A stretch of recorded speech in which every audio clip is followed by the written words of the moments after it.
Welcome back to our series on introductory statistics. I'm Mark Ledbetter. This is lecture video 29, part A. We are still in section 8.1. This is part 7.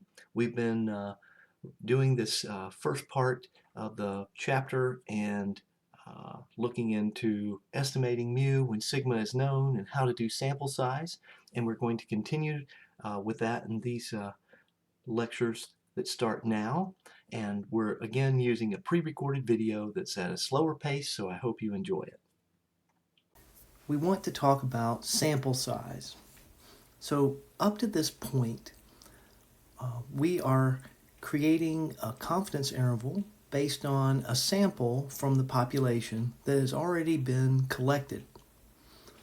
But what if you were wanting to create a study and you wanted to know how many people you need to sample in order to have a certain level of confidence, so a certain confidence level, C, and a maximum error.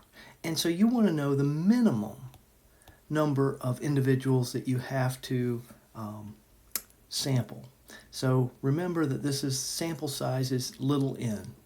So how do we do this? Well, we solve this equation for n.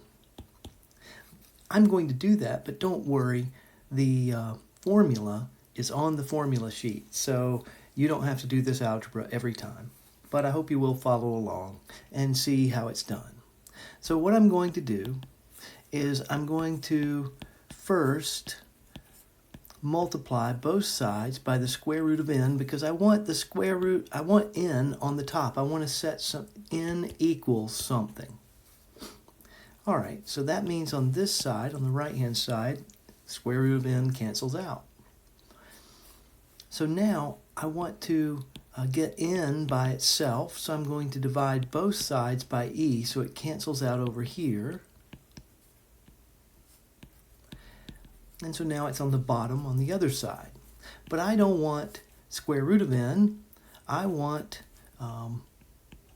n. So what we do is we square both sides. That gets rid of the square root on the left-hand side. And this leaves me with the formula on the formula sheet. N is equal to z sub c sigma over e quantity squared. Now, most of the time in real life, we don't have an idea of what sigma is. But we may have taken a previous study, and maybe from a previous sample we have an estimate of sigma, that's S, our sample standard deviation. If no value of sigma is available, use S, and we'll call this sigma hat. All right, so that means that sigma hat is an estimate of sigma.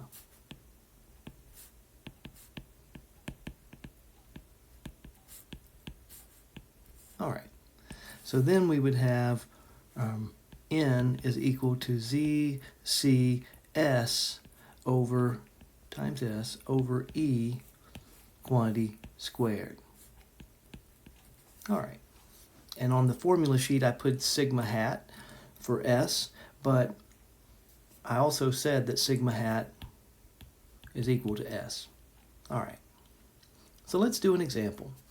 Let's say a researcher wants to perform an experiment to determine the average or mean time before a certain drug reduces pain in patients. So if you take this drug, you're expecting for the pain to subside. How long does that take?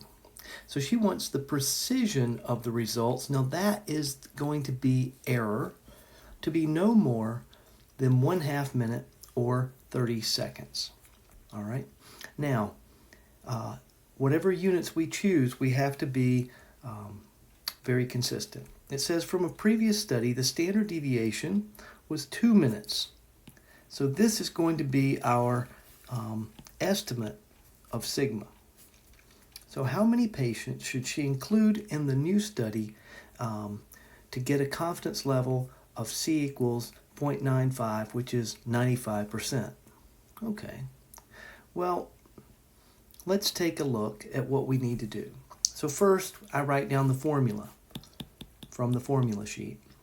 And I could put the hat here, or I could put S there in the place of sigma. For this, just for the sample size. We can't do that with the confidence interval, but we can do it with the sample size. We'll talk about that in section 8.2.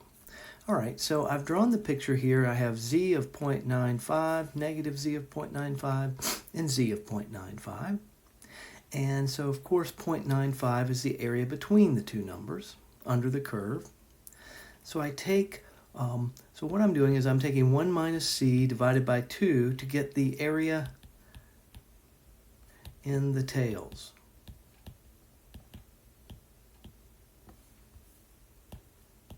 Okay, so 1 minus 0.95 is 0.05, divided by 2 is 0.025, so this is 0.0250.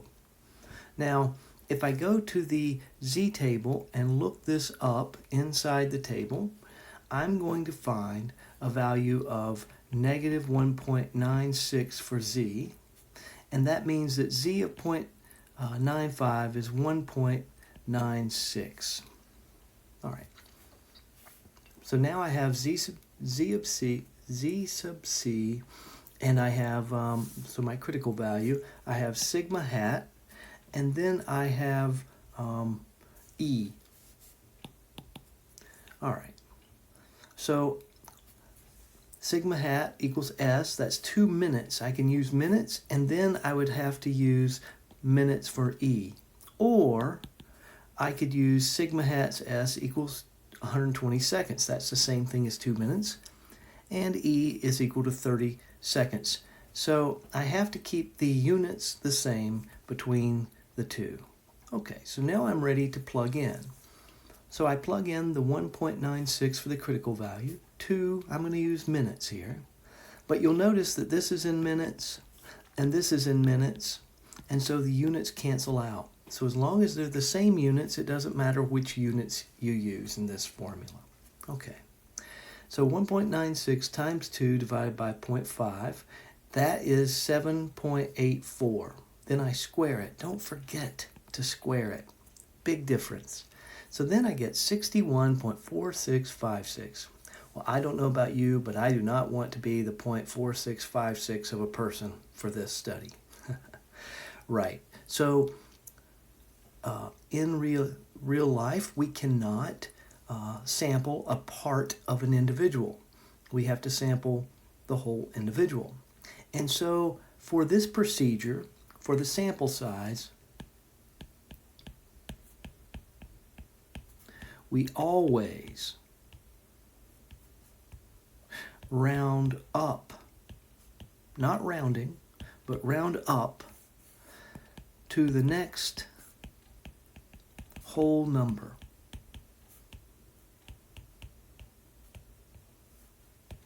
Well, that's the end of this video. So please remember to scan your lecture notes before midnight of the day on the course calendar. Uh, if you have questions, by all means, please come to virtual office hours. I am happy to help you. And if you can't do that, then by all means email me. But when you email me, please email me a picture of both the problem, because I may not have access to that problem wherever I am, and a picture of your work, which allows me to know how you're approaching the problem and help you best and the quickest. So I'm looking forward to seeing you next time. Until then, stay safe and take care.